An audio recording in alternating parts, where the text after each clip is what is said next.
You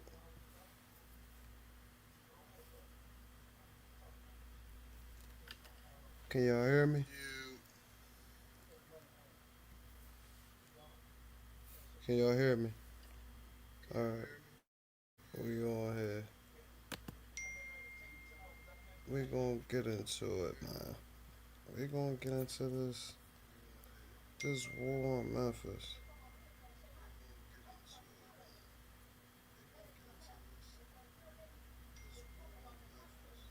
We gonna get into this situation because it seemed like some real war, some real beef that been going on under our nose.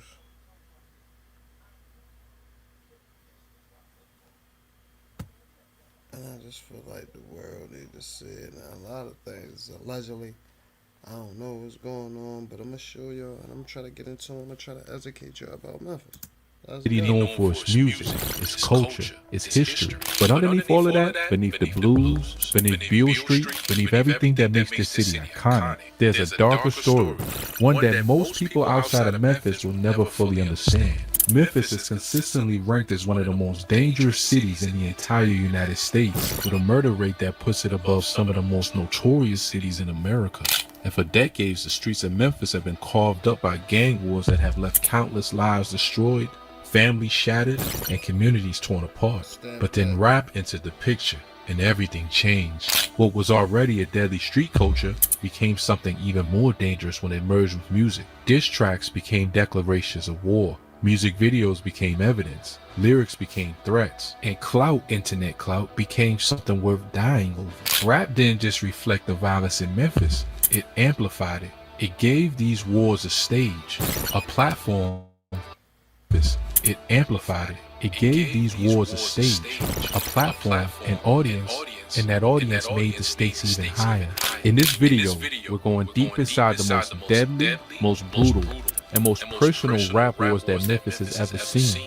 We're talking about the PRE versus CMG war, a conflict that divided the entire city and pulled in some of the biggest names in Memphis rap. We're talking about the CG versus EBG war, one of the bloodiest beefs the city has ever witnessed. And that's just the beginning. There are wars in this city that most people have never even heard of. It's north and south, north and south. And we're going to cover them all. But every story has a starting point.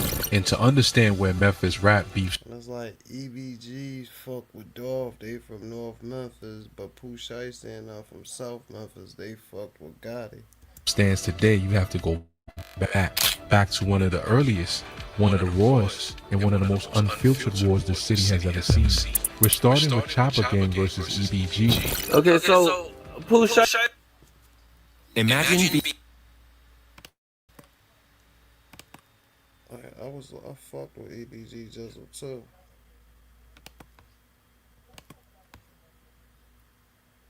Pooh Shiesty and Dirk dropped a song Back in Blood, and you guys respond to it. You know, so you guys took that first song has a diss towards you guys.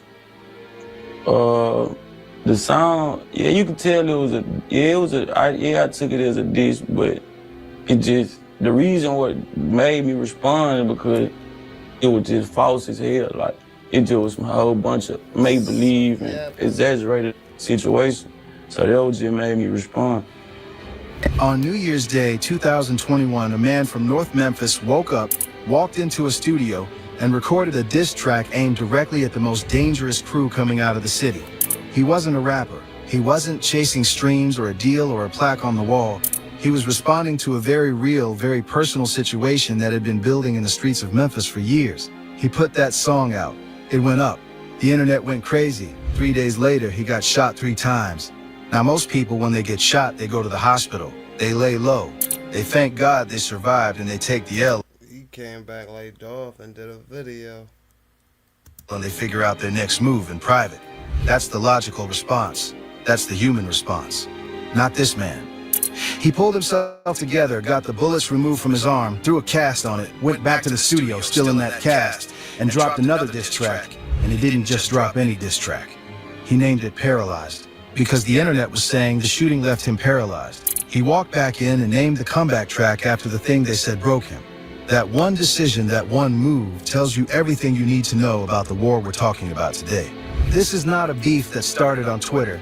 This is not two rappers going back and forth over a sample clearance or a Pooh Shiesty told him don't drop the disc. feature that didn't get paid. This is a full-scale, years-long, deadly documented street war between two of the most dangerous sets in one of the most dangerous cities in the entire United States of America. This is Choppa Gang versus EBG, South Memphis versus North Memphis. And by the time you finish this video, you're going to understand exactly how this started, exactly how deep it went, and exactly where things stand right now in 22/6. Because the story is far from over. We're talking federal prison sentences. We're talking bodies. We're talking about a rap song that accidentally broadcast a private street war to 50 million people in a single month. We're talking about a man who got sentenced to 20 years and another man who just walked out of a federal penitentiary after 1,000 days inside and came straight back to the city that forged him. This one goes all the way. Stay with me. Before we can talk about Choppa Gang and EBG, we need to talk about Memphis. Because you cannot understand this war without understanding the city that built both of these crews. Memphis, Tennessee, third most dangerous city in the United States of America. And that's not a ranking that Memphis earned in 1 year. That's a title the city has held, lost, and reclaimed repeatedly over decades. Memphis is the kind of city where the extremes live right next to each other, without apology. It is the heart of the Bible Belt. More churches per square mile than almost any other city in the country. Southern hospitality, good food, hardworking people who will give you the shirt off their back, blues music, soul music. The birthplace of rock and roll, Beale Street, Graceland, the legacy of Dr. King, who was assassinated in this city at the Lorraine Motel in 1968. Memphis carries all of that history. And on the other side of that same coin, in neighborhoods like South Memphis, North Memphis, Orange Mound, Fraser, Whitehaven, you have some of the most concentrated poverty and violence in the American South. In certain parts of Memphis, your life expectancy is literally 20 years shorter than people who live just a few miles away in the wealthier parts of the city. 20 years, just because of the zip code you were born in. Families in some of these neighborhoods are sleeping on the floor at night to avoid getting hit by gunfire coming through the walls. That's not a metaphor. That's what's actually happening. People whose kids can't play outside after dark because the odds of catching a stray bullet are too real to take that chance. Memphis also has every single national gang operating within its borders. Gangster Disciples, Vice Lords, Bloods, Crips. But what makes Memphis different from other major cities is what law enforcement calls the hybrid gang situation. You've got all these smaller, tighter cliques and mobs that have broken away from or operate alongside the bigger sets. Young crews who aren't beholden to the politics or the structure of any national organization.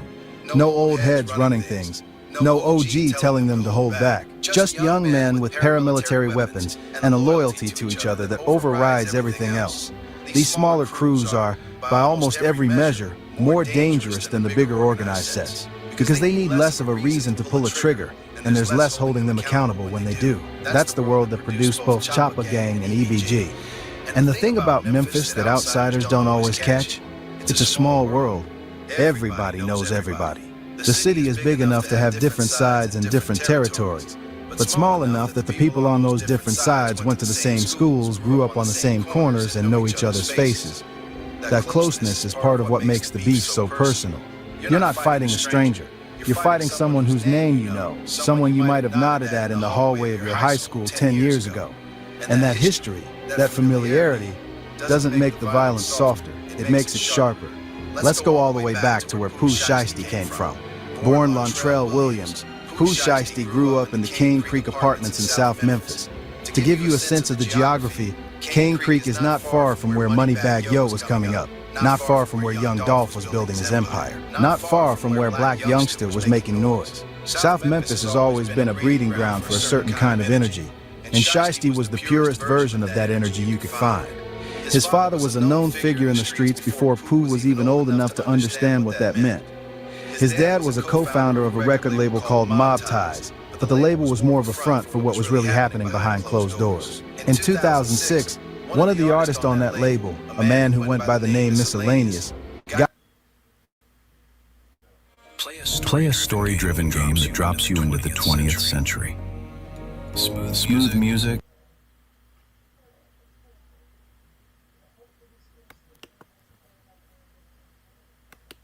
birthday party in Memphis. The club managers running that event already knew there was beef between Miscellaneous and another artist named Yo Gotti. They knew. And instead of canceling the show, instead of making the responsible call, they hired 35 security guards and set up 4 metal detectors at the door. It didn't work. The shooting still happened. 3 people got hit. That same year, Shiesty's father caught a felony conviction, accessory to the murder of a local female DJ. He got put on supervised parole, but being on supervised parole didn't stop him from moving. For almost a full year after that conviction, he was running a trap house on a street called Porter, a dead-end block that looked completely abandoned from the outside, a ghost house. Nothing to see here. What he didn't know was that Memphis police had been watching that spot for months. One morning, officers made their move. They stormed apartment 3, on the kitchen counter, measuring cups, digital scales. The place was a working operation. In all the chaos of the raid, a 75-pound pit bull came sprinting around the corner and leaped straight at the officers. They shot it 3 times. It retreated to the kitchen and died. People were running through the apartment, jumping through windows, glass shattering everywhere. Shiesty's father tried to make it from apartment 3 to apartment 4. They cornered him in the kitchen. The haul, 12.5 grams of cocaine, 8 pounds of marijuana, and $10,000 in cash they pulled directly from his left pocket. That was the household coup Shiesty grew up in. That was the example set for him before he was a teenager. By age 11, Shiesty was already half, I'm talking about. He had already been arrested and expelled from middle school at the same time simultaneously. He was wearing an ankle monitor before most kids his age had a cell phone. And that wasn't something that slowed him down or scared him straight. If anything, it told him this was just how life worked. This was the playbook. Memphis is a small world. Everyone's connected. And as Shiesty got older, his reputation started to travel. He was known for being aggressive, for moving on people, for taking things that weren't his and daring people to say something about it. That's literally where the name Shiesty came from. He was Shiesty. He was on it. He moved different and everybody around him knew it. When he got to Central High School, things started to click into place in a different way. He expanded his circle, connected with his childhood friend Big 30, real name Thessalonica Cornell, who was from Whitehaven, linked with a guy named Lil Hank, another named Antwop, and a few other solid individuals. And together, this group came up with a name for themselves, Choppa Gang. Now within Choppa Gang, different members came from different big sets. Some had Grape Street Crips connections, some had Piru blood affiliations. But Choppa Gang itself operated as its own thing. They weren't flying one flag or following one set's politics. They were their own unit, and the loyalty within that unit was absolute. There's a story about a Choppa Gang member who went by the name White Grape, also called White Boy Kenny. He was known around Central High for being a character, popular with the girls, well-liked. He got jumped into the Grape Street Crips. They beat him thoroughly, took a photo of the aftermath that went viral around Memphis. Official member. But not long after that, White Grape allegedly got his own gun robbed from him. In Choppa Gang, that kind of slip-up is not just embarrassing. It's a violation. It's a credibility question that the crew can't afford to ignore. So they cut ties with White Grape, disowned him completely. Months later, White Grape was involved in a drug deal that went wrong. A client tried to pay him with counterfeit money. White Grape shot and killed him. That story matters not because White Grape became a main figure in the CGEBG war, but because it illustrates the culture around Choppa Gang perfectly. We're gonna do this.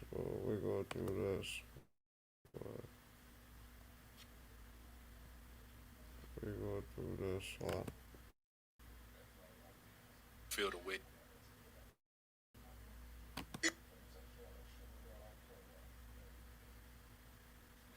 We're gonna get into some rap. We're gonna get into it about Shiesty. Big 30's real name is Rodney. And Rodney, right. He's 26 years old. His debut mixtape was 13 on the Billboard 200.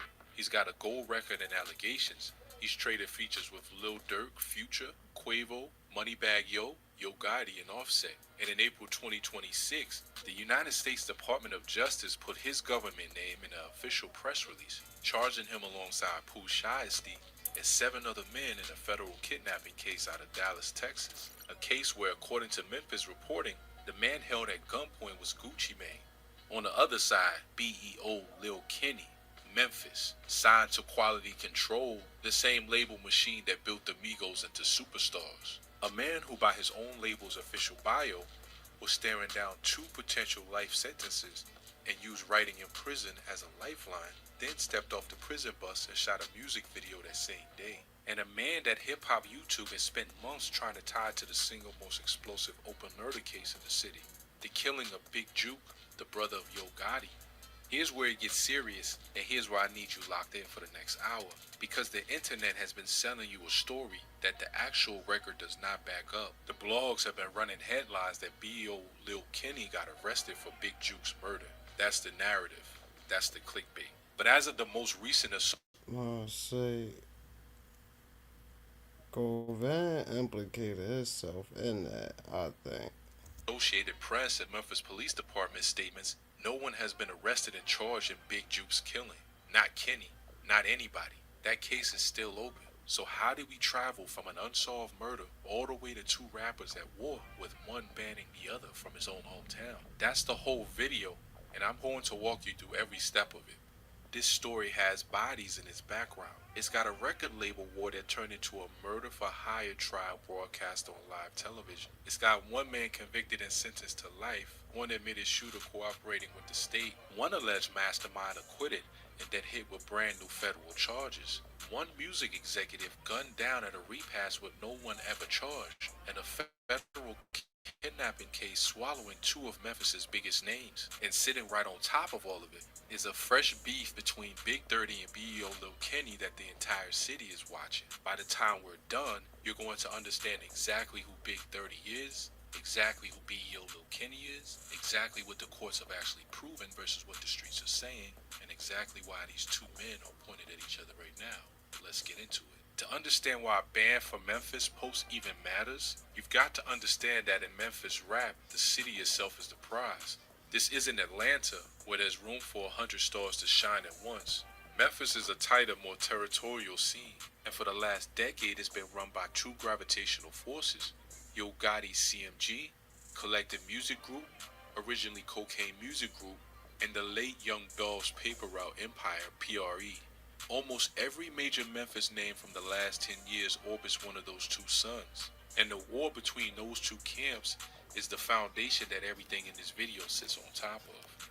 Big 30 came up inside the Bread Gang, Endless, and Moneybagg Yo ecosystem, which puts him squarely in the CMG adjacent world. Moneybagg Yo is CMG's biggest active star. Yo Gotti is CMG's founder. So when you trace Big 30's affiliations back, they point toward the Gotti side of the Memphis map. That matters because the man he's now beefing with, B.O. Lil Kenny, has spent his recent run dissing the very people and institutions tied to that side. Now here's the contradiction that makes this whole thing combustible. Big 30 isn't just some artist with bars. He's a federal defendant right now fighting a kidnapping case that names Gucci Mane as a victim. His named partner and childhood best friend, Pooh Shiesty, is in the same indictment, and this is the same Pooh Shiesty who just got home from a different federal prison stretch in late 2025.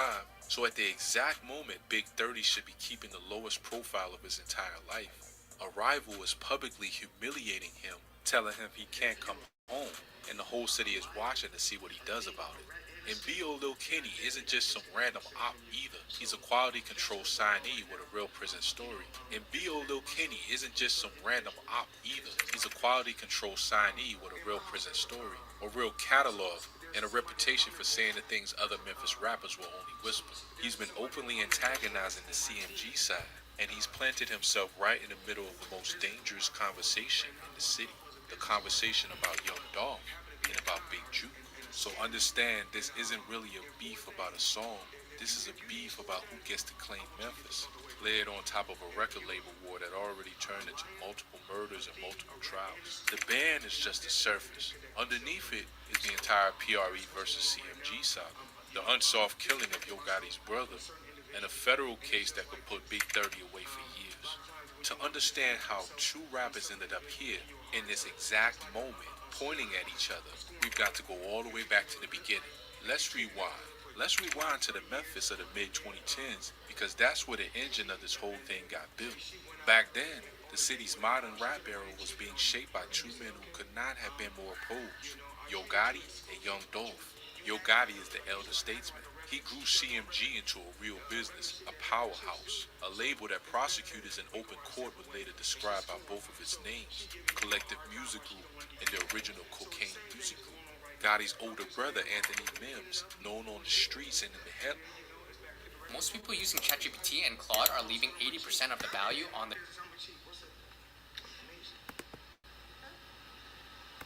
was the number 2 figure in that operation. Court testimony would later describe Big Juke as the man handling the label's business behind the scenes. The Unk, the money figure the one young artist were told to get in good with if they wanted to eat.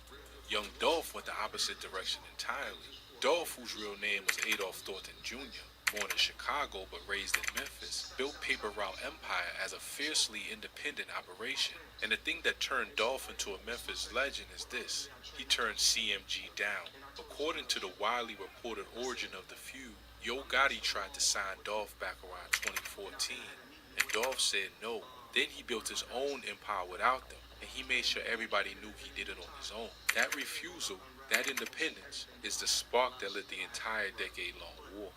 For a while it stayed cold, but in early 2016, right after Gotti's record Down in the DM hit number 1 on the Billboard chart, Dolph surfaced on social media taking shots, referencing the old 2014 rejection and calling Gotti a hater, and from there it turned hot fast. In February 2016, a van carrying young Dolph's entourage was shot at in front of a hotel in Charlotte, North Carolina. Then came Black Youngster, a Memphis rapper Yo Gotti had signed to CMG in 2015, the year after the failed Dolph signing. In March 2016, Youngster posted videos threatening Dolph directly, calling him out, even attacking the fact that Dolph was born in Chicago, not Memphis. In one clip, Youngster and a crew rode through Castalia, the Memphis neighborhood where Dolph lived, and the message was unmistakable. Yo Gotti, for his part, publicly distanced himself, telling an interview where he doesn't move like that, and that he tells the young ones not to handle business that way.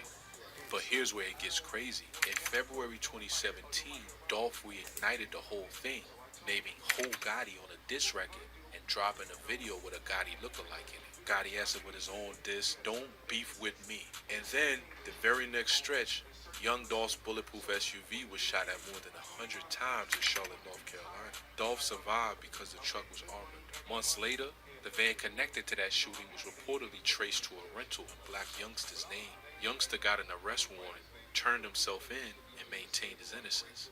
Now here's the part that tells you exactly how personal this was.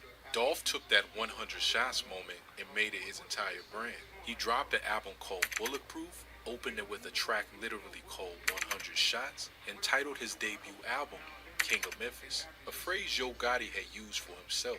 Dolph didn't just survive the war, he marketed it. He turned the assassination attempt into a flex. Then it got even more dangerous. In September 2017, young Dolph was shot multiple times outside the Lowe's Hollywood Hotel in Los Angeles, hit in the arm and the buttocks, and hospitalized in critical condition. Yo Gotti was briefly named a person of interest by LAPD before being cleared. A man named Corey McClendon, described as a longtime Gotti associate, was arrested on suspicion of attempted murder and held on $1 million bond. Dolph survived again. By this point, the PRE versus CMG war was the loudest, most dangerous rivalry in Southern rap, and every artist in Memphis had to either pick a lane or stay quiet. That's the environment. Now let me introduce you to our two main characters, because they both grew up inside this exact war. Rodney Wright Jr., Big 30, was born December 28, 1999, in South Memphis, in the Kill Branch neighborhood that he later named his debut tape after. His father put him onto rap music young, but the relationship that changed his life wasn't with his dad, it was with a kid named Montrell Williams Jr., who the world would come to know as Pooh Shiesty. The two were childhood friends, and around 2018, Shiesty pushed Big 30 to start rapping for real. Their earliest records, songs like RC, Chopper Talk, and Breaking News, circulated around Memphis and started pulling real YouTube numbers. The chemistry between them was immediate, and it became the engine of Big 30's entire early career. In 2019, Big 30 signed with Endless Entertainment, the label owned by former NBA star Zach Randolph, and with Moneybagg Yo's Bread Gang Entertainment. That's the moment Big 30 got institutional backing and got pulled into the CMG adjacent orbit. His solo records started exploding. Allegations, featuring Pooh Shiesty, went gold. Shots Out the Vet pulled tens of millions of views. Then in 2021, Pooh Shiesty's Neighbors feature a Big 30 hit number 51 on the Billboard Hot 100. His gold record with Moneybagg Yo hit number 52, and his debut mixtape King of Kill Branch landed at number 13 on the Billboard 200, stacked with features from Lil Durk, Future, Quavo, Moneybagg Yo, Yo Gotti, and Offset. For a kid from Kill Branch, that's the dream made real. He followed it with Last Man Standing in 2022 and Still King in 2024. But here's the part that matters most for this story. Big 30's whole foundation is built right next to Pooh Shiesty. And Pooh Shiesty's whole rise is built on Gucci Mane's 1017 label, which Atlantic Records reportedly backed. That's the crazy part, but Pooh Shiesty was blowing up right before Gucci, so I don't, with that part, I don't know. He juiced him up though. He used him, but I don't know.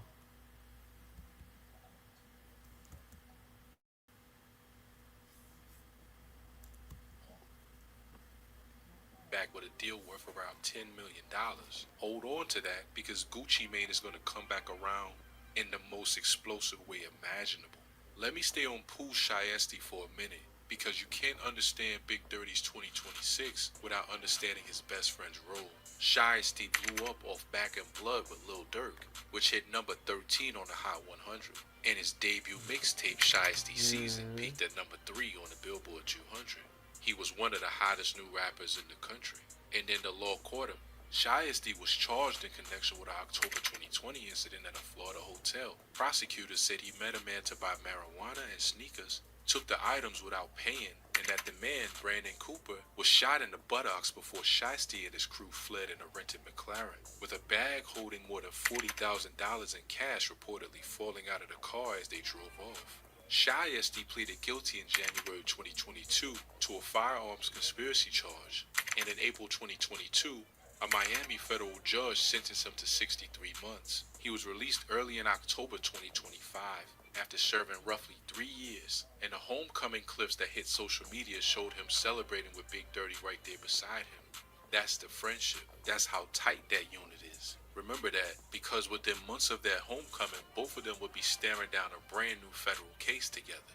Now the other side of the map, BEO Lil Kenny. Kenny's come up as a completely different kind of story.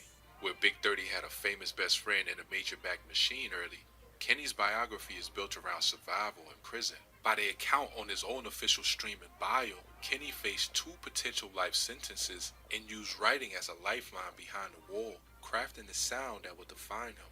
He cites Gucci Mane, OG Boo Dirty, and Young Scooter as his influences, and Gucci even appeared on one of his projects. The images Camp pushes is raw and literal. He stepped off the prison bus and shot a music video that same day like he had no time to waste. Get exclusive Mortal Kombat 2 wallpapers for your PC with Bing. Choose your fighter. New wallpapers. And then Kenny got the cosign that changed his entire ceiling, Quality Control.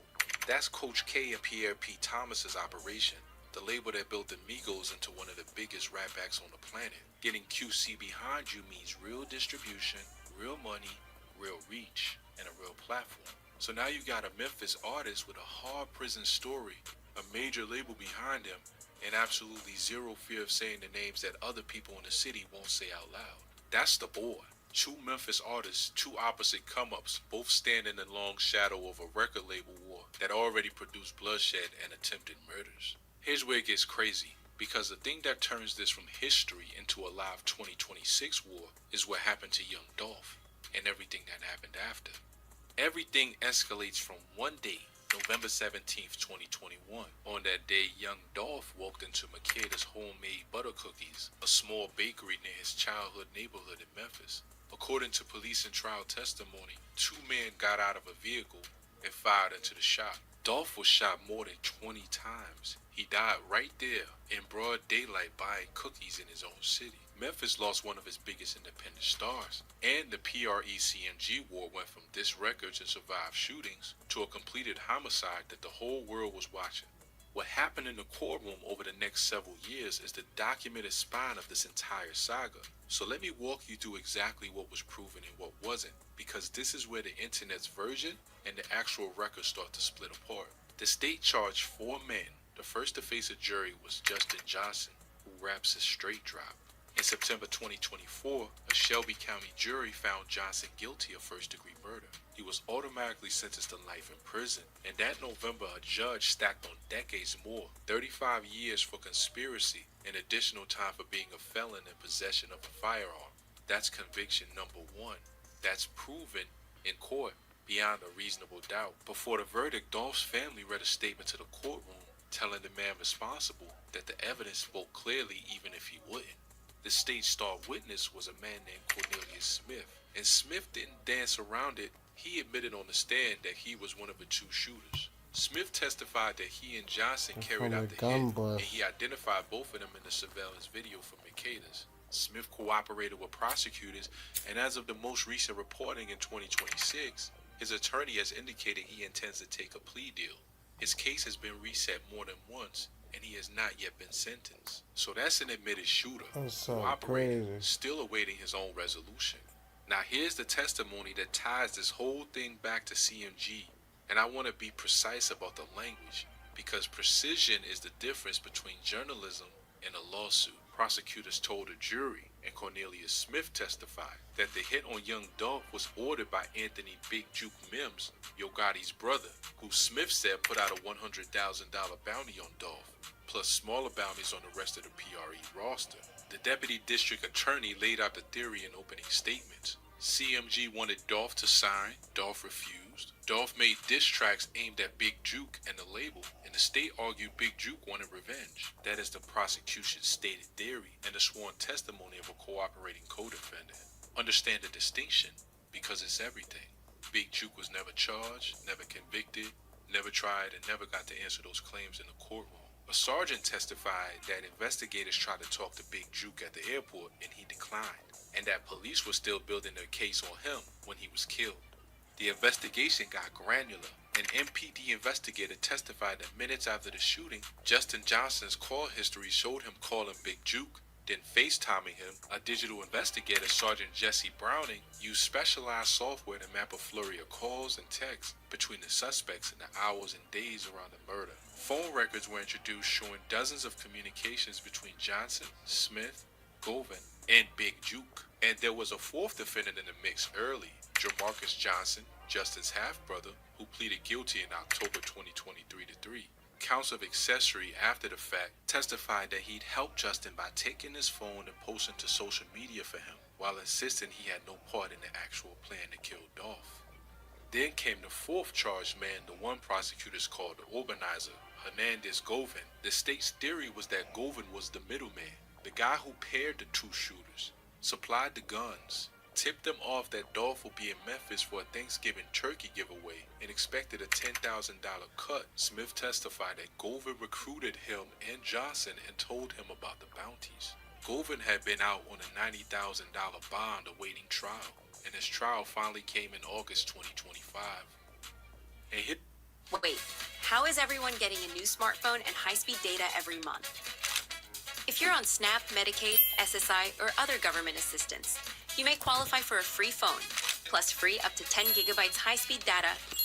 Here's the plot twist a lot of people forget when they tell this story. The jury acquitted Govan. After roughly 3 hours of deliberation, Govan was found not guilty of first-degree murder and conspiracy.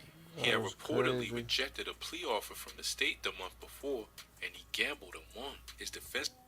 That was bullshit. You can't do that, bro. Attorney Manny Aurora tore into Cornelius Smith's credibility, calling him an unreliable witness who'd say anything for a lighter sentence, and pointing out the inconsistencies in Smith's various accounts. Govan didn't testify in his own defense. When the verdict came, he hugged his lawyer, thanked the judge, and walked out a free man, telling reporters he always knew in his heart he was innocent. The district attorney's office said they still intend to hold everyone responsible accountable, but the man the state called the mastermind beat the case entirely. So let's total up the actual ledger on Young Dolph. One man convicted and serving life plus decades, Justin Johnson. One admitted shooter cooperating and awaiting a plea, Cornelius Smith. One half-brother who pleaded to accessory charges, Jamarcus Johnson. One alleged organizer tried and acquitted, Hernandez Govan. And the man prosecutors named as the person who ordered it, Big Juke, never charged. Because by the time the trials rolled around, Big Juke himself was dead. Which brings us to the murder that the whole internet is upset. But the thing about it, they did grab him. Big Joke was released. Remember when he was on the island, he shot that video? He was on the beach or something.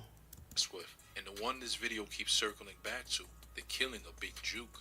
On January 13th, 2024, Anthony Big Juke Mims, 47, was shot and killed outside an event center on Winchester Road in the Hickory Hill area of Memphis. According to police, an officer nearby heard the gunshots around 4:15 in the afternoon, drove toward the sound, and found 2 victims with multiple gunshot wounds. Big Juke died at the hospital. The second man survived.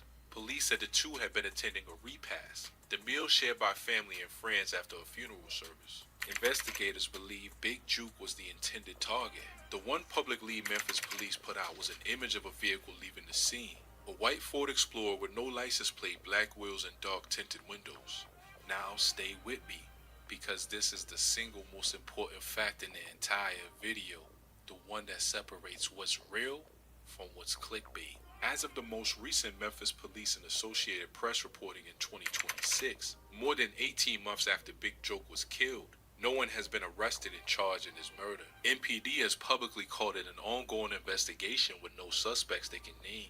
The Associated Press, as recently as May 2026, stated flatly that no arrests had been made in Big Juke's death. Memphis police were still asking anyone with information to call Crime Stoppers. So when you see those headlines, B.O. Lil Kenny arrested for Big Juke's murder, understand exactly what you're looking at. Those headlines are coming from hip-hop YouTube channels and social media reaction pages, not from Memphis police, not from the Shelby County District Attorney, not from the Associated Press. Kenny was reportedly arrested at one point after a police chase, and the hip-hop internet immediately stitched that arrest to Big Joke's open murder case because it made a better story and a better thumbnail. But the documented record does not support the claim that B.O. Lil Kenny has been charged with killing Big Juke. I'm not going to sit here and tell you Kenny did something that the police themselves have not charged him with. That's not me protecting anybody.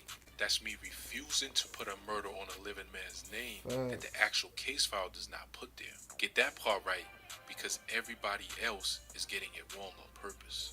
So why is Kenny even in this conversation then? Because Kenny put himself in it. After Young Dolph's death, B.O. Lil Kenny stepped directly into the most dangerous lane in Memphis rap, making music and statements that antagonized the CMG side and that fans read as rubbing salt in the wound the city carried after Dolph. Fresh out of prison, freshly signed to quality control, Kenny became, in the eyes of a lot of the city, the loudest, boldest voice on his side of the war. And the more attention he pulled, the more the internet wanted to cast him as the answer to the open question of who got Big Juke. That's speculation doing exactly what speculation does, filling a vacuum that the police haven't filled yet. And it was in that exact environment, Kenny rising as the city's most provocative antagonist, the CMG side wounded and relatively quiet, the Dolph trials playing out on live TV, that Kenny turned his attention toward a specific target tied to the CMG adjacent world. Big 30. Here's where it really went down, and here's why I have to be straight with you about what this beef actually is. Because the documented truth is more interesting than the fantasy version the comment sections are selling. The Big 30 versus B.O. Lil Kenny war as it exists on the record is a war of words, records, and public moves, and it's been escalating in plain sight for months. This isn't me telling you about secret bodies in the dark. This is the documented, on-camera, posted for the world to see version, and it's wild enough on its own without anybody inventing anything. It started ramping up when B.O. Lil Kenny aimed at the Pooh Shiesty camp directly. Remember, Pooh Shiesty is Big 30's childhood best friend, and the cornerstone of his entire career. The man who pushed him to start rapping. The man whose homecoming from federal prison Big 30 celebrated on camera in late 2025. They're a unit. They've been a unit since they were kids in Memphis. So in this city, Coming for Pooh Shiesty is coming for Big Dirty. There's no separating the two. Then it got more personal. Reaction channels and Memphis rap pages reported that Kenny dropped a record that took aim at Nusky. If you manage a WordPress website and you haven't sorted out your cookie consent situation yet, this is the video to watch. A name He allegedly dissed Pooh Shiesty. fans connected to a deceased relative of Big Dirty's. And that's the line that turns a rap beef into something else entirely.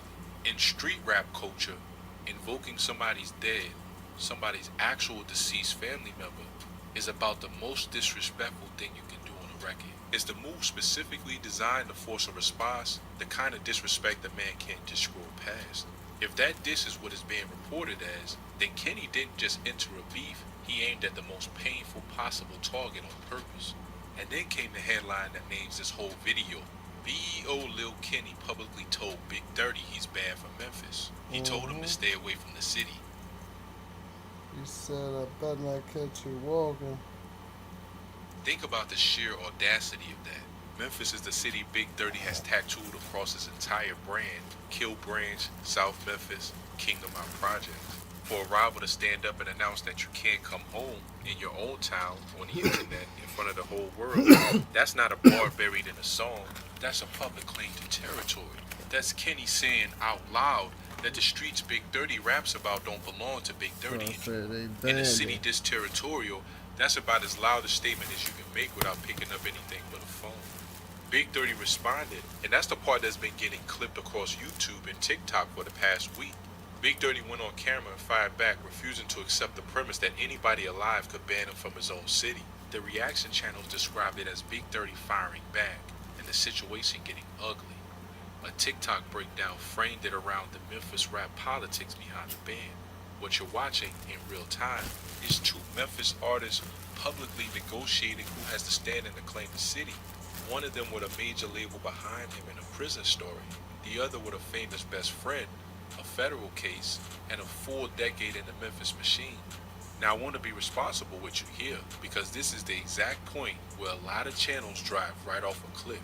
There is a swirl of online speculation, forum posts, comment sections, anonymous accounts, claiming all kinds of things about shootings, cars getting hit, and who's supposedly active against who. I'm not going to read you anonymous forum posts as if they're facts and put real violence on real people's names. Based on a comment section, people in those threads are openly hyping up the idea of a bloody summer in Memphis. And the last thing this channel is going to do is launder that energy into a narrative and call it news. What I can tell you on the record is this: the documented, verifiable Big Dirty versus BEO Lil Kenny conflict is a public feud.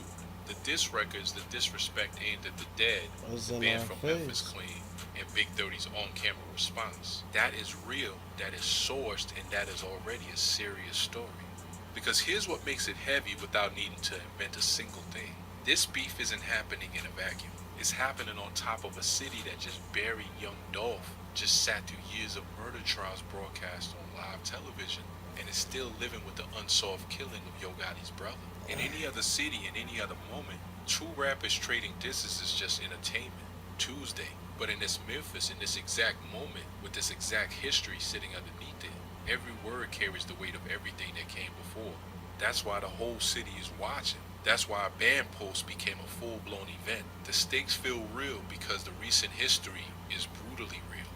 And then, while Big Dirty is in the middle of defending his claim to his own city, his other world, the legal world, came crashing down on him in a way nobody saw coming. Here's where the consequences get real, and where Big Dirty's story takes a turn that has nothing to do with BEO Lil Kenny and everything to do with the federal government. In April 2026, the U.S. Attorney's Office made it official. 9 men, including in the government's own words, well-known musical artists, were They was some a-holes for doing this. federally charged in connection with the kidnapping and armed robbery at a music studio in Dallas, Texas. The names in that DOJ press release read like a Memphis rap roster: Launtrell Williams Jr., Pooh Shiesty, Launtrell Williams Sr., Shiesty's father, and Rodney Wright Jr. Big Dirty, all 9 defendants were charged with kidnapping and conspiracy to commit kidnapping. And the alleged victim, According to local Memphis reporting, the man held at that studio was Gucci Mane, the same Gucci Mane whose 1017 label launched Pooh Shiesty's career, the same Atlanta legend whose name is woven through this entire Memphis story from the very beginning. Prosecutors allege the incident happened around January 10th, 2026, and that Pooh Shiesty held Gucci Mane at gunpoint and forced him to sign paperwork releasing him from his contract with Gucci's label. Sit with the irony of that for a second. The man who gave Pooh Shiesty his shot allegedly held at gunpoint by Pooh Shiesty and forced to tear up the deal. That's the allegation. That's what the government is claiming. Federal authorities laid out the kind of evidence they say they have, and it's a long list. Cell phone records, license plate reader data tracking coordinated travel from Memphis to Dallas, rental car records, surveillance footage from the scene and a nearby store and a hotel, latent fingerprints recovered at the scene, matching defendants, social media posts showing what investigators describe as stolen property in the... Excuse me, sir. How old were you when you made your first million? What is this for? We're trying to get advice for the younger generation. I made my... The days after, and even Greyhound Buck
records confirming defendants traveling back from Dallas to Memphis. If convicted, the press release noted, each defendant faces a sentence of up to life imprisonment. I have to stop and underline the single most important word in all of this: charged. Big 30 has been charged. He has not been convicted. He is presumed innocent. And that presumption is not a technicality, it's the law. And it's the difference between a man accused and a man proven guilty. If you watched this channel before, you know I don't hand out convictions the courts haven't handed out. And the courts have been moving carefully here. As of the most recent reporting, in June 2026, a federal court actually denied the government's effort to keep Big 30 locked up before trial. The court found that prosecutors failed to establish that Wright was a flight risk or a danger to the community, and he was set to be released while his case plays out. So Big 30 walks into this Kenny beef not as a free and clear superstar, but as a federal defendant fighting for his future, out on conditions with the entire industry watching every move he makes. And remember the bigger picture for that whole camp. Pooh Shiesty had just gotten home in October 2025 after roughly 3 years in federal prison on his earlier gun conspiracy case. He served his time, walked out, celebrated with Big 30, and then Imagine being able to build an app with your name on it, just by thinking about it. this account, within a few months, he's allegedly the man holding Gucci Mane at gunpoint in Dallas.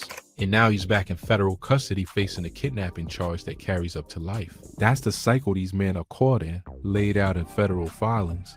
Meanwhile, the other legal threads from this story keep moving. Cornelius Smith, the admitted Dolph shooter, is still working toward his plea. His sentencing is still pending. Justin Johnson is serving life plus decades. And Hernandez Govan, the man acquitted in the Dolph murder, didn't fade into the background either. By mid-2026, reporting indicated Govan was back in custody on a federal cyberstalking charge. So the man who beat a murder case is now facing the feds on something else entirely. The Dolph saga simply refuses to close. And Big Juke's case, the one the whole internet keeps trying to pin on Kenny, sits exactly where it sat. Open, no arrests, no charges. MPD asking anyone with information to call Crime Stoppers. More than 2 years later, the killing of Yo Gotti's brother remains officially unsolved. That's the brutal, frustrating truth underneath all the noise.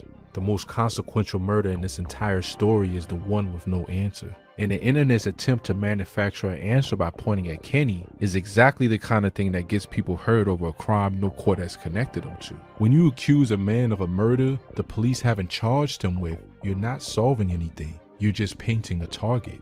So look at the consequences stacked up across this whole saga. One rapper dead, Young Dolph. One executive dead, Big Juke. One man serving life, Johnson. One admitted shooter awaiting his plea, Smith. One acquittal followed by fresh federal charges, Govan.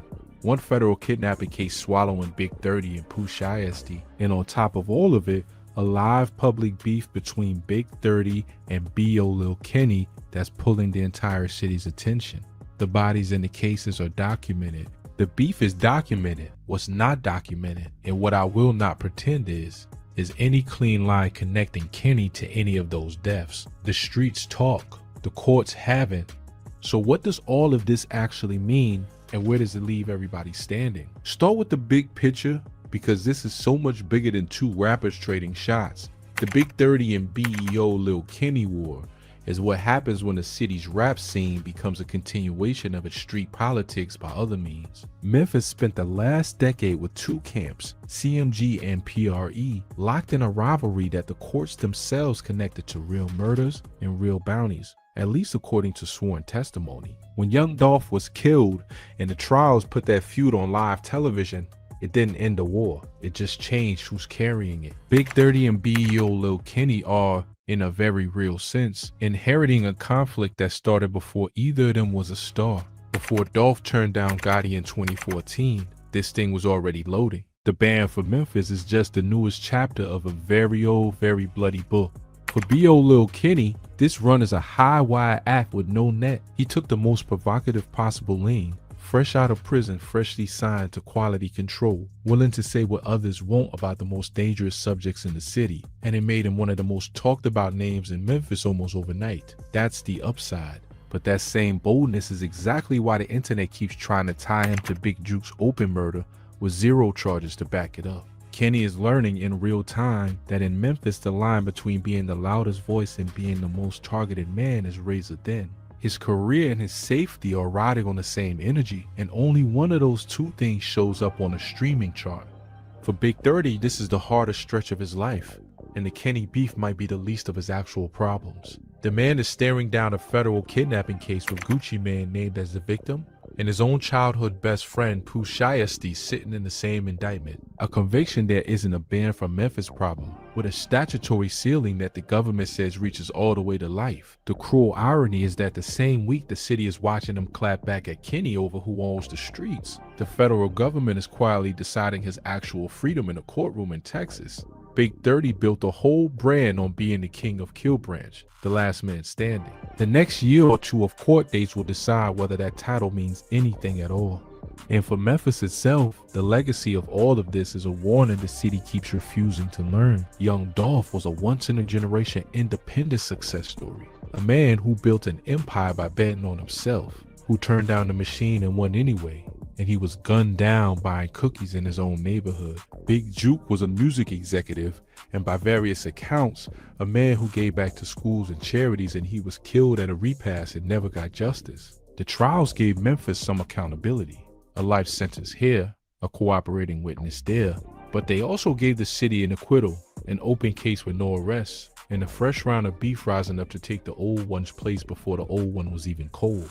The cycle didn't break, it just got new faces and new names. So where does that leave us? Watching Big 30 and B.E.O. Lil Kenny in 2026. It leaves us watching two men carry a war that neither of them truly started, in a city that has already paid for this exact kind of conflict and blood, with the whole industry quietly hoping the band stays a war of words and never becomes anything more. The smart money in Memphis right now isn't on who wins the beef, it's on whether everybody involved is still here and still free a year from now. That's the only scoreboard that's ever mattered in the story.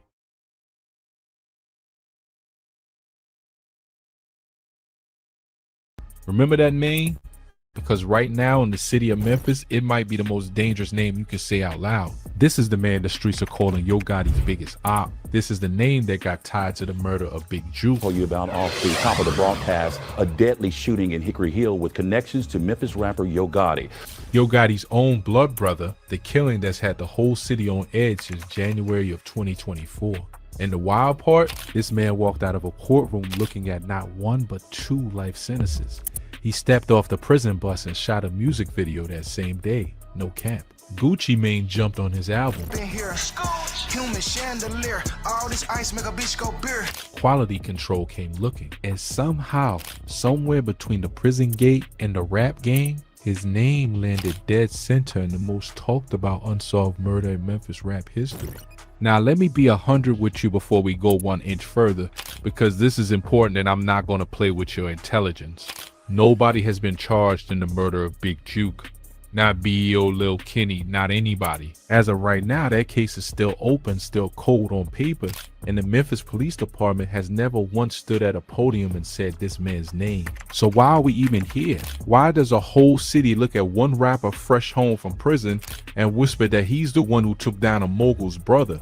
That right there, that's the real story. Not he did it, not he didn't. The story is how. How does a man go from inmate to internet's #1 murder suspect without a single official charge attached to his name? How did B.E.O. Lil Kenny become Yo Gotti's biggest op in the eyes of the streets when the law has never said a word? That's what we're breaking down today, gang. And I'm telling you, by the time we finish this, you're going to see Memphis different. You're going to understand how two of the biggest names in the whole city ended up in the ground. You're going to understand how war between record labels turned into a war in the streets. You're going to understand the trials, the convictions, the one shocking acquittal that nobody saw coming, and the cold case that's still hanging over the city like a storm that won't break. And you're going to understand exactly how one man, B.E.O.L.L. Kenny, became the face of an accusation the law never made. Here's the real tea. This story has bodies. It has bounties. It has a $100,000 hit that came straight out of courtroom testimony. It has a murder at a funeral. It has a rapper who beat 2 life sentences and walked straight into the middle of the biggest murder mystery in Memphis. And it has an internet that already held the trial, already reached a verdict, and already moved on, while the actual police case sits open with no arrest in sight. So strap in, we gotta go all the way back to understand how we got here. And here's where it gets crazy. Yo Gotti is a Memphis institution, for real. This is a man who built an empire out of nothing. Cocaine Music Group, the label everybody now knows as CMG, Collective Music. Comment sections.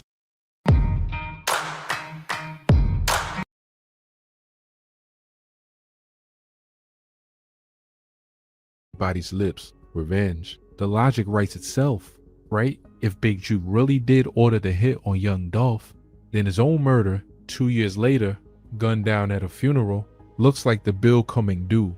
It looks like the streets balancing the books. It looks like the war finishing what it started. That's the narrative that took over Memphis the second the news dropped. You didn't have to push it. You didn't have to sell it. The whole city connected those dots on its own within the hour. Dolph's people got their payback. That was the story, fully formed before the bodies were even cold.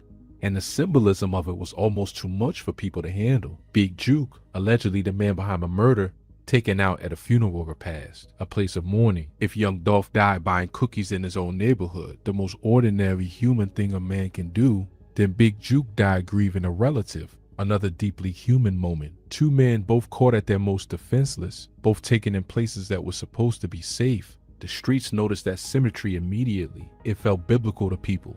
It felt like a circle closing. Whatever you call it, karma, payback, the game taking its due, the city read Big Juke's death as the answer to a question Young Dolph's death had asked 2 years earlier. And the fear that settled over Memphis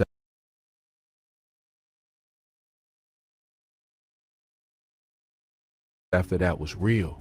Because if the war could reach all the way up to Yo Gotti's own brother at a funeral surrounded by family, then nobody connected to any of this was safe. Not the artists, not the affiliates, not the people standing nearby. The whole city braced for what might come next, for the next link in the chain, for whoever the streets decided was responsible to catch the next round of it. People started watching their backs. People started watching their names. Because in a war like this, your name getting attached to a death, true or not, can be a death sentence all by itself. And that right there is the danger BEO Lil Kenny would soon find himself standing in the middle of.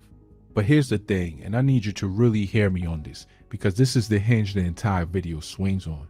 Connecting dots is not the same as proof. The idea that Big Juke's murder was revenge for Young Dolph is a theory, a powerful one, a logical one that a whole lot of people in Memphis believe down in their bones. But a theory because here's the cold hard fact that gets buried under all the noise, all the thumbnails, all the hot takes. Nobody has ever been arrested for the murder of Big Juke. Let that sink all the way in. For everything you've seen online, for every "they already know who did it" post, for every channel that ran with a suspect, the official reality is that this case remains open. Memphis PD put out that white Ford Explorer photo, asked for tips, and then for a long stretch said flatly that there were no new updates, no suspect named, no arrest made. The man who allegedly sat at the top of the most infamous murder for hire case in modern Memphis rap got murdered himself at a funeral, and the case went cold, at least as far as the public record shows. So if there's no arrest, no charge, no named suspect from the actual police, then where does BEO Lil Kenny come in? Why is his name the one the internet keeps screaming over and over again? Like the real one. The story doesn't end at the police tape. It's just getting started. Let me break down what actually happened in the real courts first, because this is the solid ground. This is what's proven, tested, and on the record. Then we'll get into the part that's pure street, where proof doesn't exist and the thumbnail counts as a verdict. In the Young Dolph case, the state got most of what it came for, but not all of it, and the parts they missed are just as important as the parts they got. Justin Johnson's straight drop went to trial in September 2024. The prosecution put their cooperating witness Cornelius Smith on the stand, and Smith told the jury that he and Johnson carried out the hit at Makeda's, that the whole thing traced back through Govan up to Big Juke and a $100,000 bounty. The jury believed enough of it. They found Justin Johnson guilty of first-degree murder. He got sentenced to life in prison, and then they stacked more time on top for the additional convictions: conspiracy to commit murder and being a felon in possession of a gun, pushing the total to life plus decades. The district attorney Steve Mulroy called it a significant step toward justice for Young Dolph and his family, while making clear the legal process for the other defendants was still ongoing. Then there's Cornelius Smith himself, the admitted shooter, the cooperator. Here's the strange dance of his situation. Smith got up on the stand and admitted out loud to being one of the 2 gunmen who killed young Dolph, but he's still charged with murder and conspiracy himself, and he pleaded not guilty because that's how cooperation works. You trade your testimony, you help the state convict the others, and you bank on getting a lighter outcome on your own case down the line. As of the trials, Smith was still awaiting his own day in court, still the witness the whole prosecution leaned on. And then there's the twist, the part a lot of people forget when they tell this story. Hernandez Govan, the alleged organizer, the connector, the man the state said put the whole hit together, went to trial in August 2025, and the jury acquitted him. Not guilty on the first-degree murder count and the conspiracy count both. And it didn't even take them long. The jury deliberated about 3 hours before coming back and setting him free. Govan hugged his lawyer, thanked the judge, and walked out of that courtroom a free man. How did that happen? Let me break it down because it tells you everything about how hard this stuff actually is to prove. Govan's defense attorney, Manny Aurora, went straight at Cornelius Smith. He painted Smith as an unreliable witness, at one point calling him a pathological liar, a man who would say absolutely anything to cut his own time. And Aurora had ammunition. He pointed to earlier testimony where Smith had once implied that Big Juke himself was the person who hired him, not Govan. He pointed out that after Smith's arrest, Smith's own attorney had called Big Juke's attorney and received somewhere between $38,000 and $50,000 in cash, a detail that raised all kinds of questions about who was really pulling strings. The defense hammered the phone records too, arguing that for all the dozens of calls between Govan, Smith, Johnson, and Big Juke before and on the day of the murder, none of those communications directly proved Govan ordered anybody to do anything. The jury looked at all of it and decided the state hadn't cleared the bar of reasonable doubt. And just like that, the alleged mastermind walked. And here's a wild footnote to the Govan situation that shows you nothing about this world is ever clean or simple. This wasn't some choir boy who got railroaded. Govan had a lengthy arrest history going all the way back to the late 1990s, which is exactly why prosecutors have been seeking an enhanced sentence in the first place. He'd been released on bond during the case, around $90,000. This is the fake ad you see everywhere, right? But this is Ebony, a real game. Now I know what you're thinking, aren't they exactly the same? No, because Ebony is the real number gate runner game. Gotta try it, huh? Nobody ever believes me, but this really is just like the ads. And even during the years he was fighting the Dolph charges, he caught another arrest out of state. And then after the acquittal, after walking free on the biggest case of his life, Govan got arrested yet again, this time on stalking charges. So the man the state swore organized the murder of young Dolph, beat the murder rap, and then immediately landed back in handcuffs on something else entirely. That's how tangled and how messy these stories really are when you get up close. Nobody in this whole saga fits neatly into guilty or innocent. It's all gray, all the way down. And that gray is exactly why slapping a confident murder verdict on BOL Lil Kenny off of internet rumors is so reckless. Because even the cases with full trials and full juries don't produce clean answers. Now, why am I telling you all this courtroom detail in a video about BEO Lil Kenny? 2 reasons, and they're both huge. Reason 1, that acquittal shows you how high the bar actually is, and how far the internet's treatment of Kenny falls below it. Think about what the state had against Govan, a cooperating shooter who named him directly. Dozens of phone records, a years-long investigation, the abandoned Mercedes found next door to his house. And with all of that, a jury still said not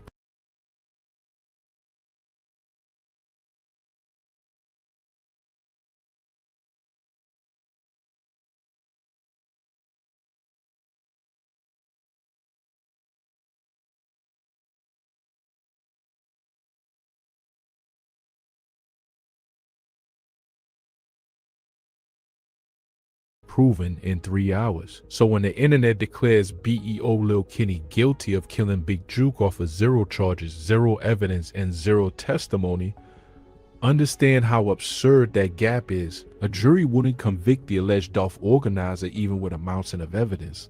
The internet convicted Kenny with a thumbnail and a question mark. That's the difference between justice and content.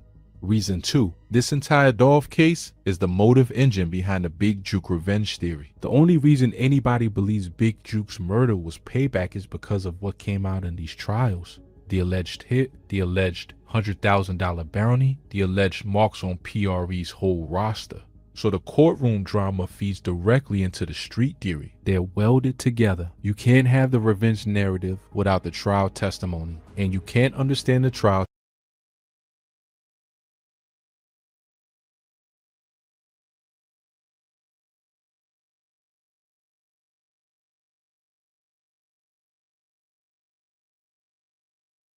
testimony without the war. It's all one machine.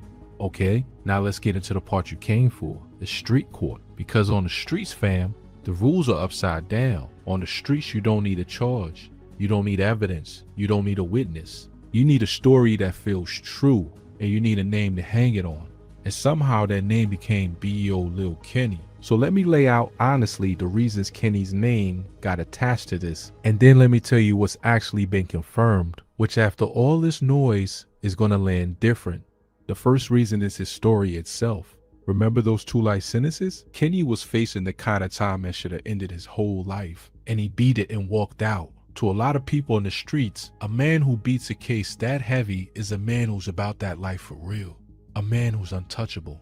A man who'll do whatever it takes. And rightly or wrongly, that reputation makes him an easy name to attach to any violence that happens after. His music pours gas on it. When your catalog is No Hospital Gang and Set Talk and New Death Row, when your whole identity is street authenticity, people are gonna believe you're capable of anything. That's the double edge of keeping it real in your music.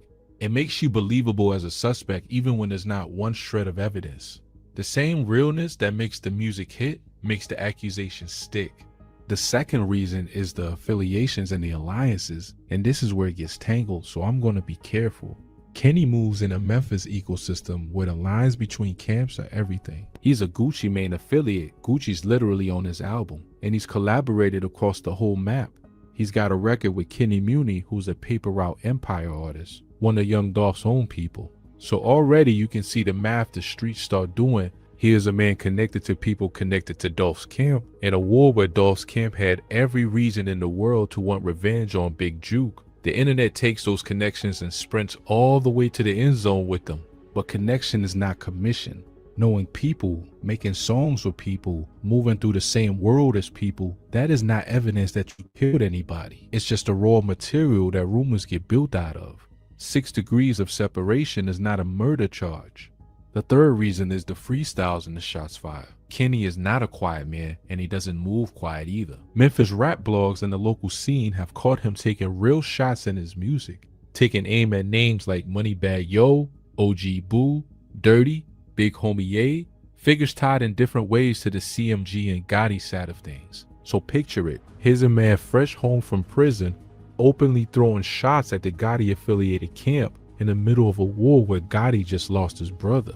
You see how the picture paints itself? You don't even need a fact at that point. The posture alone makes him look like an enemy, and an enemy in the street imagination slides real easy into suspect. Add in the rumors that have swirled around Kenny himself, talk of an attempt on his life, talk of his car getting shot up, and the streets read all of that as confirmation. He's in the war, so he must be in a murder. But being a target of violence is not proof you committed violence. Those are 2 completely different things, and the internet smashes them into one. The internet machine. Once one channel dropped a thumbnail saying B.O. Lil Kenny arrested for Big Juke's murder, every other channel in the space had to chase it or get left behind. That's just how the machine works. Outrage gets the clicks. A rapper's face next to a murdered mogul's brother gets the clicks. So you got wave after wave after wave of content. Feds say Kenny was involved. Yo Gotti tracked him down secretly. Kenny's car got shot up in Memphis. Attempt on Kenny's life hours ago.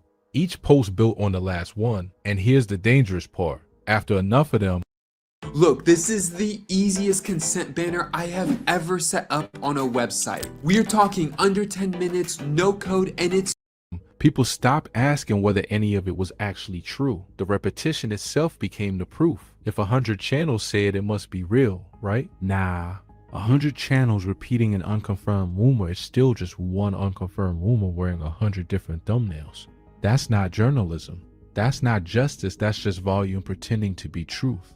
And here's the part that should stop everybody cold, because this isn't a victimless game. When the internet hangs the label "the man who killed Yo Gotti's brother" around somebody's neck, That label doesn't just sit on the screen. It walks out into the real world with that person. Think about what it means to be branded across an entire city as the man who took down a mogul's brother in a war where everybody already saw what payback looks like. That accusation, true or not, paints a target on a man's back. It puts him in danger every time he steps outside, and it's no coincidence that the same rumor mill pushing Kenny did it has also been pushing stories of attempts on his life, his car getting shot up, close calls. Whether or not those specific incidents played out exactly how the clips say, the logic is undeniable. When you tell a whole city a man is responsible for a beloved figure's death, you are putting that man's life on the line off of nothing but speculation. So this isn't harmless entertainment. The rumor itself is a weapon.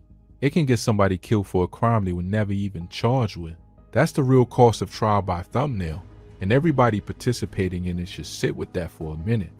Now let me tell you what's actually confirmed. After all of that, after every thumbnail and every he did it video and all that energy, what's confirmed is this: Big Juke's murder is unsolved. BEO Lil Kenny has not been charged with it. The Memphis Police Department has not publicly named him as a suspect in it. The arrest content you've seen circulating is not the same thing as a confirmed murder charge from the authorities. In the actual case, the one that would finally answer who killed Big Juke has on a public record never produced an arrest at all. That's the truth. That's the part that doesn't fit on the thumbnail and never will. The streets already held the trial, found him guilty, and moved on to the next story. The actual system has never even charged him. And both of those things being true at the exact same time, that's the realest, wildest, most uncomfortable part of this entire story. A man can be guilty in the eyes of a whole city and untouched by the law, all at once. And that's the world we're living in. Now, while we're talking about consequences and how active and dangerous this whole world still is right now, there's another storm happening around the people in this orbit that you absolutely need to know about, because it shows you this war is not history.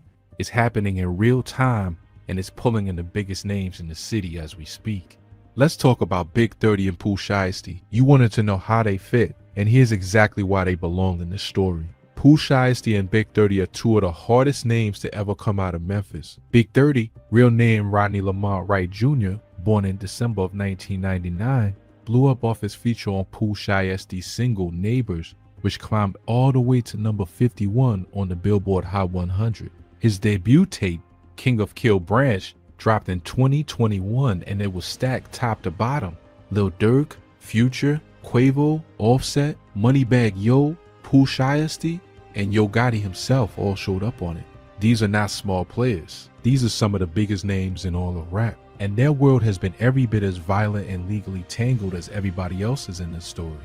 Big 30's history shows you that. Back in October 2020, he got arrested in Birmingham, Alabama, traveling from Memphis toward Atlanta with the driver, carrying more than $17,000 in cash, a loaded handgun, promethazine and codeine, and packaged cannabis. He caught charges off of that, and his relationship with Gucci Mane has its own backstory. Back in June 2020, Gucci publicly called Big 30 out, claiming Big 30 kept posting them on Instagram like they were close when they had really only met once. That little beef got squashed though, and Big 30 ended up appearing on a Gucci Mane single in 2021. So the connections between all these people loop around and around, friend to enemy to collaborator and back again.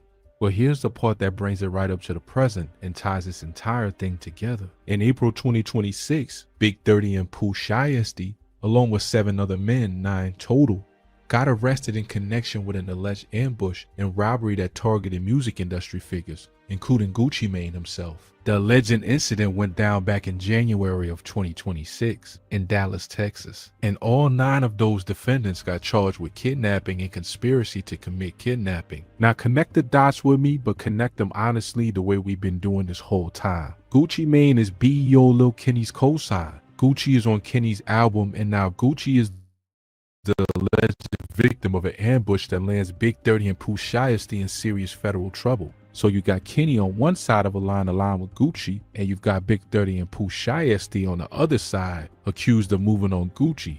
That's the real root of the beef between these camps, not some made up diss track war that some blog invented for views.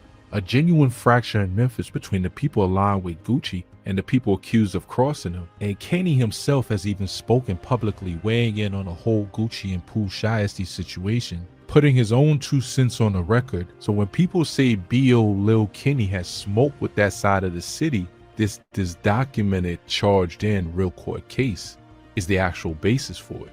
And I want you to notice something, because it's the whole point. Those arrests, Big 30, Shiesty, the Gucci ambush case, those are confirmed. Those are real charges in a real court with real defendants and real consequences.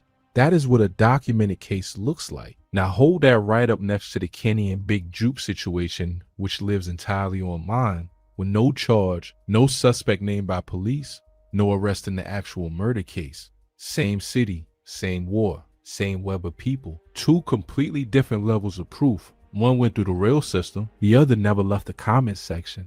And if you could see that difference clearly, if you could hold those 2 things side by side and tell which one is fact and which one is rumor, then you understand this story better than 90% of the people talking about. Whoa. What's that? I just built a budgeting app in Base 44. Guys, Nina just built an app. Impossible. Nina can't code. Interesting. Can it generate reports? I can now. Nice. So you're saying we can all build apps now? Yeah. I'm on lunch. I gotta make a call. I'll be in my back. office. Just built an inventory tracker. Protein calculator. Book sharing app. A workflow manager that Tracks who still owes for the group lunch. Trash duty schedule. Since no one seems to care. just built a I just performance created a manager. goal tracking system. We built the same thing, didn't we? Yep. Can this thing manage contact? Is the SOC compliant? I want to animate this graph. Create a party planner. Profesor de español. An inter-office dating app. For dogs. For office dogs. You know what I mean?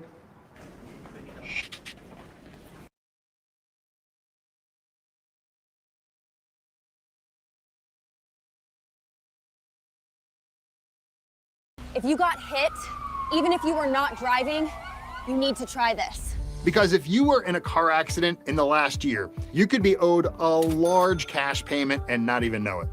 Even if you weren't driving, all you have to do is click the link in this video, answer 5 simple questions about your accident, and see if you have a case that could be worth money, like this, or even like this.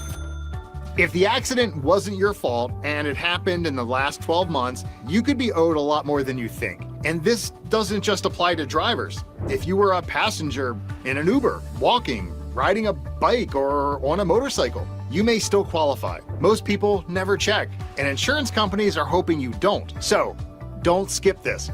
Click the link and see what your case could be worth. People all over the country have already received checks for tens of thousands and sometimes hundreds of thousands of dollars, and they did it without going to court. That's because there's money already set aside for accidents like these. For example, Stacy didn't think her accident was a big deal, but after checking, she ended up receiving $90,000. Oh my God! And if your accident wasn't your fault, you may be able to get money for time you missed at work, medical bills, pain and suffering, damage to your car, and you don't have to pay anything up front. You don't have to fight insurance companies, and you don't have to deal with lawyers trying to take advantage of you. Checking is easy. Just click the link and answer 5 quick questions. It takes about 30 seconds. Most people think, whatever the insurance company offers me is all I can get. That's not true. That's what Jessica thought too. The insurance company told her her injuries weren't worth much, even though her medical bills kept going up. Then she found auto relief assistance, and she ended up getting 5 times more than what the insurance company first offered. Her final settlement was $72,000. We got a settlement for $72,000. Oh my gosh, are you serious? If you're even a little curious what your accident could be worth, click the link and check. Here's what happens next. Within minutes, an accident analyst in your local area will call you directly to review your accident. They'll determine right then and there if you have a case. And if you do, they handle everything for you. No chasing paperwork, no arguing with insurance companies, no out-of-pocket costs. You just sit back and wait to get paid. Some cases can even settle in just a few short months. Look what came in today, $72,000. You heard that right. That's literally life-changing money for me. Just to be clear, I did not do anything special to get this check. I just followed a couple simple steps. All I know, I was injured in an accident that was not my fault, and I had insurance when it happened. So if that sounds like your situation, let me show you exactly what I did. I clicked on this site, I answered a few quick questions, and requested a free case evaluation. After I submitted, literally within 2 minutes, I was called by a case analyst in my area. To see if your accident qualifies, click the link below and answer the 5 questions. Now, some people feel uncomfortable doing this. They don't want to cause problems. They worry it feels greedy. But this isn't about greed. If the accident wasn't your fault, you shouldn't be paying for it. Insurance companies will keep the money if you don't speak up. You have the right to see what you're owed. Now imagine what that money can do for you. $10,000, $50,000, or even $100,000. Bills paid, a safer car, less stress. That's what this is really about. One last thing you should know. There's a time limit on accident claims. In many cases, you only have about 12 months from the accident to take action. After that, the chance is gone. No reminders, no warnings. The insurance company keeps the money. So if your accident happened within the last year, don't wait. Click the link, answer 5 simple questions, and see what your case could be worth while you still can.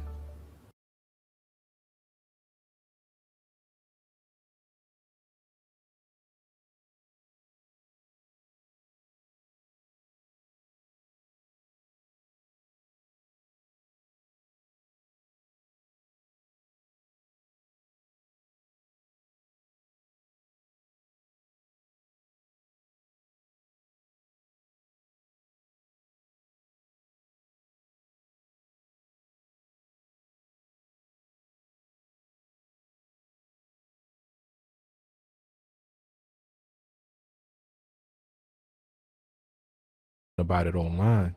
By now you should be seeing the full shape of this thing. A city at war with itself for years. 2 murdered icons, Young Dolph and Big Juke. A web of camps, cosigns, collaborations, and betrayals. A court system that convicts some, acquits others, and leaves the biggest question of all unanswered. Federal cases pulling in the present-day stars, and right in the middle of all of it, one rapper fresh home from 2 life sentences, wearing an accusation the law never gave him. So what does it all mean? Let's bring it home. This war changed Memphis forever, and it changed what it even means to be a rapper in that city. Let me break down what it all adds up to, because there are real lessons buried in here, whether the people living it want to learn them or not. First, the human cost, because this gets lost the second it turns into content. 2 men are dead. Young Dolph, a man who gave turkeys to families and paid for strangers' funerals, who did it his own way and made a whole city proud, executed buying cookies at his favorite shop in the neighborhood he grew up in. And Big Juke, a man mourning at a relative's repast, surrounded by family, gunned down leaving a funeral. Whatever you believe about who did what to who, those are 2 families destroyed. 2 sets of children without a father, an uncle, a brother. A city that keeps burying its own and never seems to stop. The thumbnails turned it into a game with a scoreboard, but it was never a game to the people who got the phone calls. Real human beings die. Hold on to that, because everything else is downstream of it. And it's not just the 2 men in the ground either. Think about everybody still living who got pulled under by this.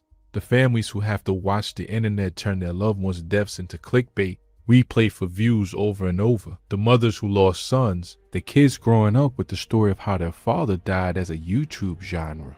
The artists who came up in these camps and now can't make a song or post a photo without somebody reading it as a move in a war. A man like Heeklock, who lost his mentor Dolph and has had to carry that label forward while the speculation never stops. A man like Yo. My boss asked me to create 30 UGC videos for tomorrow. No need to blow this out of proportion. With Artlist AI, your team can create more UGC-style videos faster than ever before. Create characters once and use them across multiple campaigns. Experiment with different hooks and aesthetics to see what lands with your audience. Knock out all 30. High quality, on brand, done. Thanks. Go to Artlist and start creating without limits.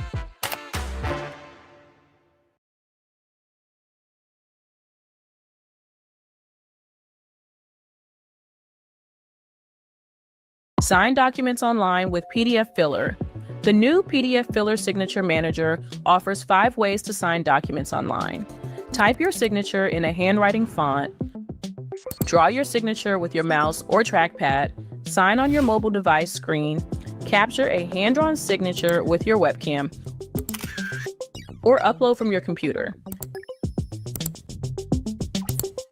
PDF Filler verified signatures can be placed with one click, can be easily edited before you use them, and are saved in your account for whenever you need one.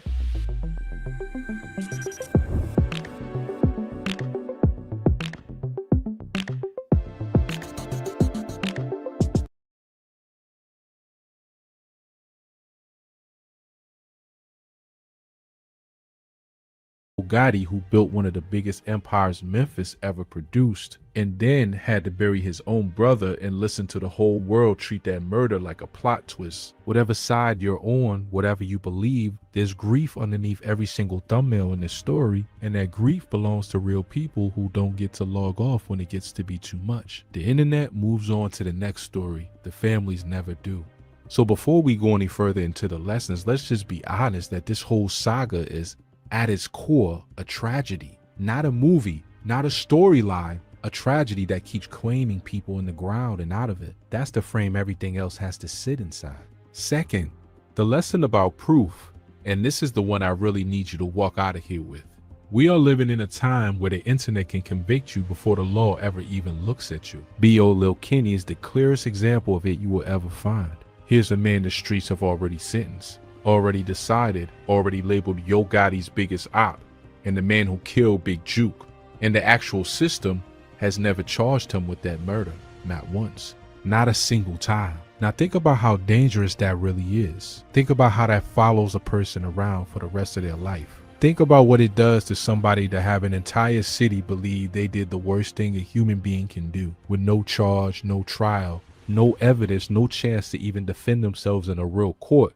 Because the only trial already happened in comment sections that never had any rules in the first place. And here's the scary part. That could happen to anybody now. You, me, anybody whose name catches the wrong wave at the wrong time. This isn't just a rap story. It's a warning about the world all of us are living in.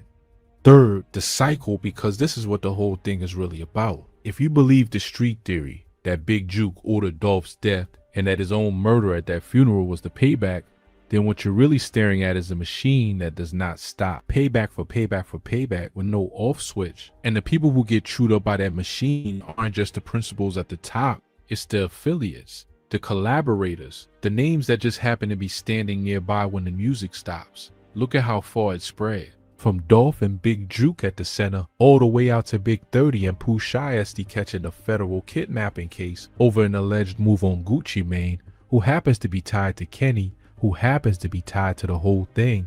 The war keeps finding new bodies and new defendants and new chapters. It doesn't respect success.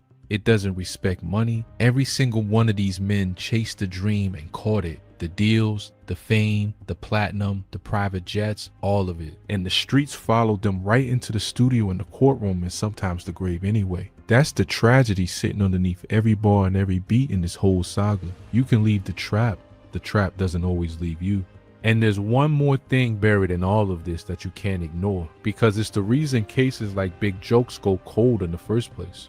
The code of the streets. The no snitching, no cooperating, handle it yourself code that runs through every chapter of this story. Look at how the Dolph case actually got solved. It only moved because Cornelius Smith broke that code and started talking. Without a cooperator, the state had a much harder road, and you saw what happened when the cooperator's word was all they had against Govan, an acquittal in 3 hours. Now apply that to Big Juke. In a murder at a public repast, with people around with cameras in the area, the case still went cold, and a big part of why is that nobody who knows is talking. The same code that protects the streets also lets killers walk. It cuts both ways. It protected whoever killed Big Juke, and it's the same code that lets a whole city believe they know who did it, while the actual evidence stays locked behind sealed lips. That silence is the soil the rumors grow in. When nobody official can or will say what happened, the internet fills the vacuum with whatever story feels best. And the story that feels best is rarely the story that's true.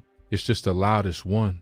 So you've got a perfect storm, a cold case, a code of silence, a grieving, angry city that wants somebody to blame, an algorithm that rewards the most shocking accusation, and a rapper whose whole image makes him an easy target. Put all of that together and you don't get truth. You get BEO Lil Kenny's name on 1,000 thumbnails for a crime nobody has proven he had anything to do with. That's not justice. That's a machine doing exactly what it was built to do, with a real man's name and a real man's reputation as the fuel. So where does all of this leave BEO Lil Kenny today? It leaves him right where this video found him. A talented Memphis rapper with a real story of survival, a real catalog, a real Gucci Mane cosign, and a cloud over his name that the Lord never once put there. He's still making music, he's still moving, he's still building, and he's still, for a whole lot of people, the face of an accusation that has never become a charge, a free man carrying the weight of a crime nobody has proven he committed and maybe never will. And here's my final word on it, because I'm not going to sit here and tell you what to think. I'm going to tell you what's true and let you make up your own mind the way it's supposed to work. What's true is that Big Juke was murdered and his killer or killers are on the public record still out there somewhere, unnamed and uncharged. What's true is that Young Dolph was murdered and the system got some answers. A conviction for straight drop and missed on others with Govan walking free and Smith still waiting. What's true is that B.O. Lil Kenny faced 2 life sentences, beat them against all odds, and built a whole rap career on the other side of that cell. And what's true is that the internet, the streets, and the algorithm all decided to tie those stories together into one clean, satisfying narrative. The op who got his revenge, even though the one thing that would actually confirm it, an arrest, a charge, a conviction, has never come. Maybe one day the Big Juke case finally breaks open and we all find out the truth. Maybe it's a name nobody is even thinking about right now. Maybe it's somebody this video never mentioned. Or maybe, like so many of these cases in cities all across the country, it never gets solved at all and the streets keep the only verdict there ever was. But until that day comes, the honest answer to did B.O. Lil Kenny kill Big Juke is the exact same answer the police themselves would have to give you. Nobody has proven that. Nobody has even charged it. And in a story this serious, with this much blood already in the ground, that distinction isn't a small thing, it's everything. That's the real story of the man they call Yo Gotti's biggest op. Not what the streets decided in the comments section, not what the thumbnail screamed for clicks, what's actually been proven, what hasn't, and the dangerous, fascinating gap in between. And now you know the difference, which puts you ahead of almost everybody else talking about this. If you made it all the way to the end of this one, you already know what to do. Hit that like, hit that subscribe, and drop your honest takedown in the comments. Not what the thumbnails told you to think, but what you believe after hearing the whole story laid out straight. Do you think the streets got it right? Do you think Kenny's a fall guy for a city that needed somebody to blame? Or do you think the truth is something none of us have heard yet? Let me know. And ask yourself this while you're down there in the comments. If it was your name on those thumbnails, with no charge, no trial, no proof, would you want a whole city deciding your guilt off a rumor? That's worth sitting with, because the same machine that did this to B.O. Lil Kenny can do it to anybody. And the only thing that protects any of us is people being willing to ask for proof before they pick up a verdict. Memphis is a story that is still being written, chapter by chapter, body by body. And we're going to be right here breaking down every single one of them with you, the real way, with the facts up front and the rumors labeled as exactly what they are. Stay tuned, gang. Stay safe out there. The perfect name that was almost yours. Get your domain on Wix Domains before someone else does. Lock in your idea, your identity, your future. Because great names don't wait, and neither should you. Put your name on it. Go to Wix Domains.